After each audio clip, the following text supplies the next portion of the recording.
अब किसी ने पूछा, महाराज जी आपने भागवत को फल बताया, तो फल तो एक पेड़ से लगता है ना, लेकिन ये भागवत को लगने वाला पेड़ जो है वो कौन सा है?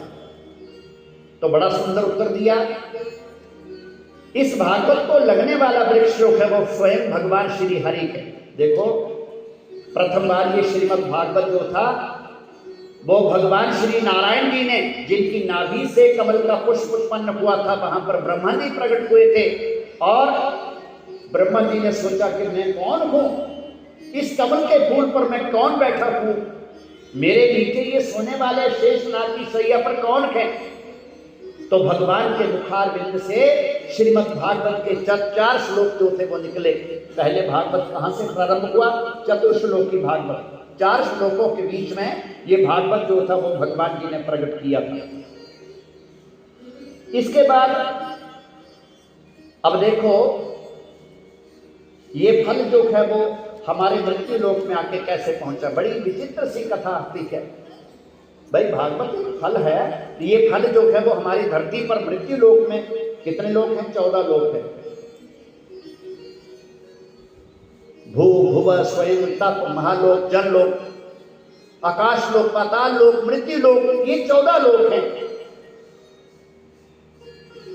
अरे 6 लोक ऊपर हैं और 7 लोक जो हैं वो नीचे हैं। ये हमारा मृत्यु लोक जो है ये 7वां लोक है। मृत्यु लोक अर्थात जहां पर जन्म और मरण होते हैं, तो मृत्यु लोक के बीच में ये भागवत जो है वो कैसे पहुंचा? बड़ी सुंदर कथा है। इस मृत्यु लोक के बीच में भागवत को लाने वाले कौन हुए? तो श्रीमद् भागवत जो था वो ब्रह्मा जी ने अपने इष्ट देव भगवान श्री नारायण जी के मुखार बिंद से सुना 4 श्लोकों में। आगे देवऋषि नारद जी को ब्रह्मा जी ने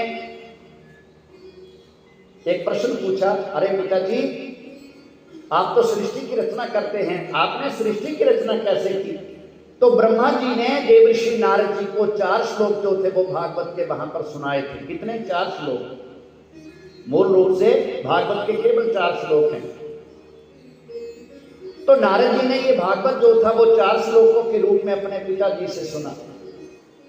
अब देवऋषि नारद जो थे वो सरस्वती नदी के किनारे वेद व्यास जी से मिलने चले गए।